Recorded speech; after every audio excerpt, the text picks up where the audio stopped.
Hello and welcome to another edition of UFO Video Addicts. Let me give you a preview of what I got coming up in this video. The first was a video that was recently uploaded out of Mexico. Also have this video which shows something floating in I think this is Switzerland. They're calling it the Glock Bell. Let's see, this is a video about this guy who was, he came across a UFO encounter, then he started taking videos and photographs. He's got some pretty amazing images. Let's see, I also have this MUFON report of a UFO. And let's see, this is a story about that Jetpack guy. Actually, there's two. Actually, this one isn't the Jetpack guy, but it's something strange in the cloud that this guy captures. Also have this photograph. You know, I've been saying many times that we are not alone on the planet, that, that several highly advanced civilizations most likely live under the sea. And I just wanted to post this, image to show you that we are a water planet. This is a water planet. Anyways, let's see. This is an article about the University of Toronto and what they're doing about studying UAPs. Also have this image here showing some these giant statues of the Buddha that was recently destroyed by the Taliban. But I just wanted to point out again how look at this cut. All right, look at these people down here. Okay, this is not done by primitive man. Okay, this is done by some type of machine. Anyways, and last is another article here about the massive melting event has struck Greenland due to northern hemisphere heat wave. Now, I do not doubt that global warming is happening. But my question is why aren't I actually seeing it like at my local beach? Anyways, let's go to this video here. This was taken out of Mexico. Now, this video is going to be kind of jerky because, obviously this guy's not using a tripod. He's most likely using a cell phone. But anyways, check this out.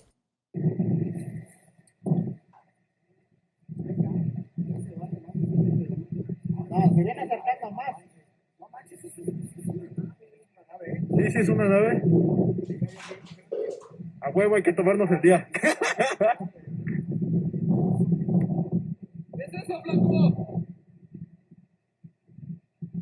Anyways, that's as close as you're going to get to this thing. And then he starts moving around and stuff like that. But anyways, the link will be in the description. Let me go to the next one. I got a lot to show today.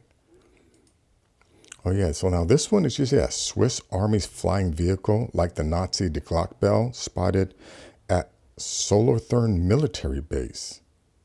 So now this was seen at a military base. So it was stated that the object remained suspended in the air for about 30 minutes. Let me go back to that. Here. It is stated that the object remained suspended in the air for about 30 minutes and then gradually disappeared.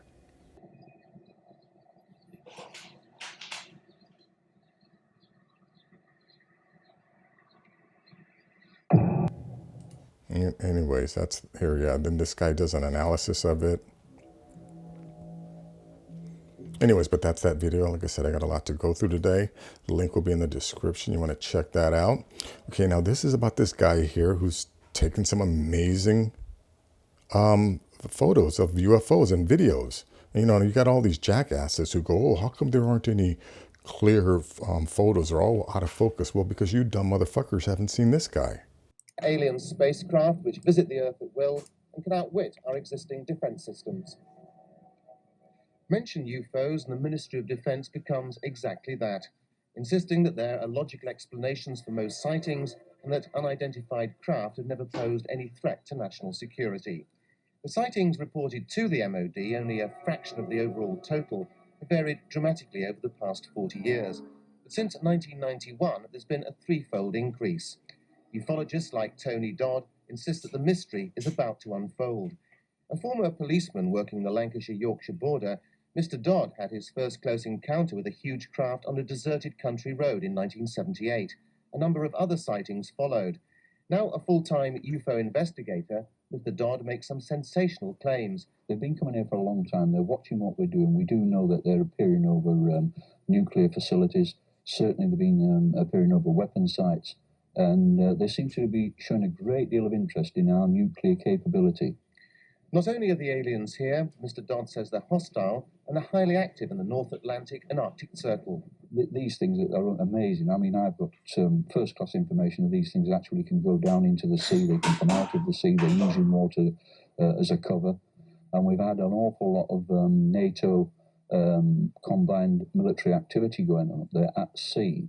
The information is that the Americans have lost several fighter aircraft sending them to intercept these things. And during the course of one of these particular interactions, an American warship did go missing, and there was a full-scale sea search took place looking for the warship.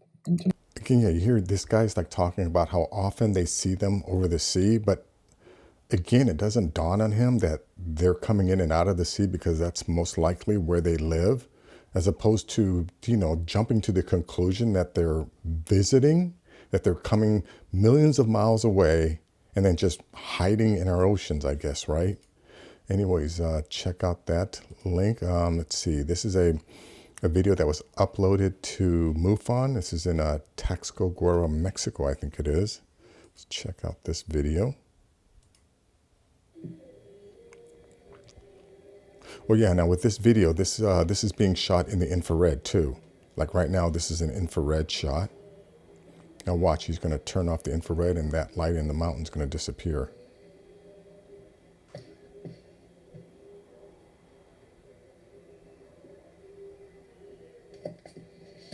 See there, so he turned off the infrared, turns it back on. Turns it on and on. Off. Anyways, this is a 10-minute video of him just, you know, doing that over and over again. Link will be in the description. But yeah, how often are these things like just floating around? And because we don't have the ability to see in the infrared spectrum, we're not seeing them. But anyways, well, yeah, here's an article about this Jetpack guy is back. Los Angeles sighting draws an inquiry again. A pilot flying a Boeing 747 on Wednesday night looked towards the right wing of the plane and reported a strange figure zooming over Los Angeles. Possible jetpack man in sight, the pilot said, sounding weary if not annoyed. Yeah, this is very strange because there is one guy in Los Angeles who does, you know, acknowledge that he has a jetpack, but he claims that he's not able to get to the altitude that this guy is able to get to. And I mean, that jetpack only has a limited amount of fuel. And according to the guy, that there's no way that you could get to those heights and fly around for as long with the amount of fuel that his jetpack can carry. Anyways, the link will be in the description. And this is, yeah, this is another one of these where he thinks he caught a jetpack guy, but it says weirdness begins at 25 seconds.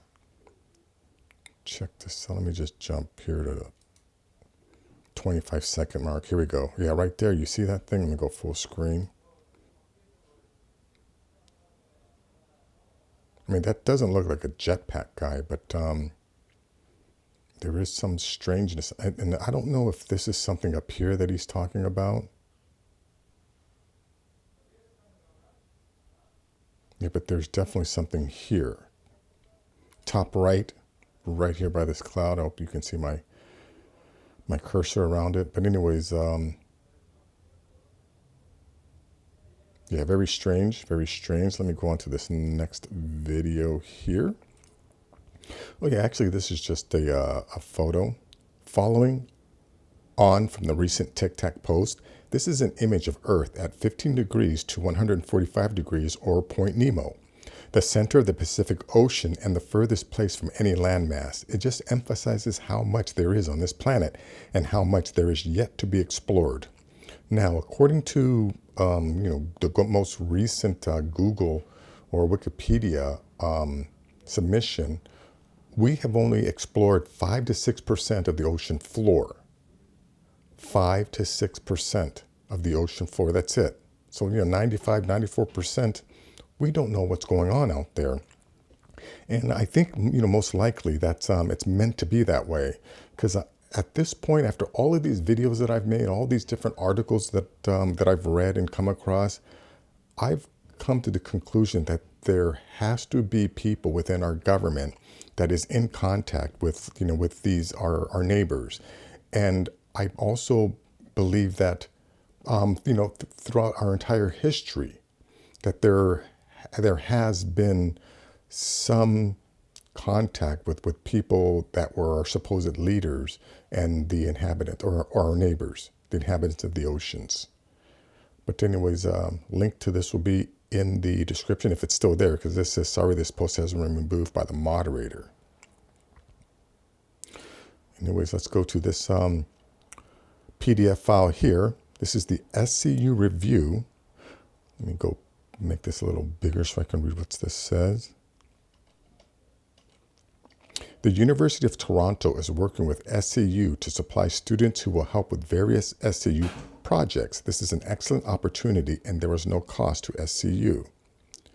The SCU has initiated preliminary discussions with another outside organization that has experience obtaining government grants and is interested in working with SCU to obtain grants related to UAP. There are 3 papers that have been generated by SCU contributing members and are in peer review. If you are interested in submitting a white paper or an academic paper for review, please contact Dr. Paul Kingsbury, who heads up the SCU peer review team and process. SCU is examining a new UAP video that has been provided to us. It has passed initial review and a full analysis has been authorized, which will take several months. Once that is complete, the results will be provided to everyone. So yeah, I guess they're going to do an analysis of one of those UAP videos. But anyways, check out this PDF. Let me go to, this image here. I just wanted to point this out, look at this. These are the people down here. Look at the people down here. So you can see the sides of this thing. I mean, right here, look at this. And of course, these religious nut jobs have destroyed this thing. But I just wanted to point out how, look at this cut, okay? No primitive tools or no primitive person cut this. This was done by some type of machine. And that machine is, is nowhere to be found anymore. But yeah, this is obviously a machine. Yes, a machine did this, not primitive hands. But anyways, check that out. And then last is this article here. A massive melting event has struck Greenland due to northern hemisphere heat wave. Now, yeah, I am not denying that global warming is occurring. I've seen the videos of these giant lakes in the Antarctic and the Arctic. I've seen rivers of melting glacial water dumping into our oceans. I've seen it. I know what I know. There's a drought going on right now in some places of the planet. I know that the planet is heating up. I'm not denying any of those things, but what I do question is, right, even after the trillions of gallons of additional water that have been dumped into the ocean, like I said, I know I've seen videos of gallons and gallons of water being dumped into our oceans. I do not doubt that that is happening, but like, I don't live too far from Venice Beach. So, right, 40 years ago when I used to go to Venice Beach, right, the beach from the sand to the water, if I go there today, it's the same. So that's what I'm questioning, right? Again, I do not doubt that the impact, the devastating impact of global warming is occurring, no doubt. But this notion of sea level rise, I have to question that because I'm not seeing it. I mean, I do understand that there are certain islands that are disappearing. But my question is, why, when I go to my local beach, does it still look the same as it did 40 years ago? That's all. Anyways, that is going to be it for this video. If you like things like this, please give this video a thumbs up. Please share this video. And if you're new to the channel, please subscribe. I'll have more things like this. Take care.